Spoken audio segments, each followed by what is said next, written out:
బతుకు ఆడు ఆటలో మరణమంటే ఏమిటి? ఆటలోని అలుపు వంటి చిన్న మలుపులే జీవితాన్ని అందక జీవమెళ్ళిపోదులే, ఆరిపోని అణిగిపోని చిరంజీవిలే.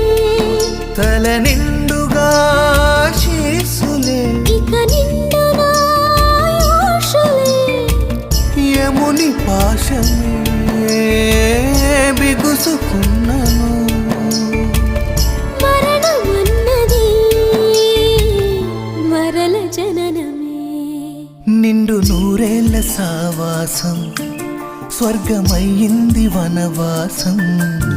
దండగుచ్చాను నా ప్రాణం, వెండి వెన్నెల కళ్యాణం.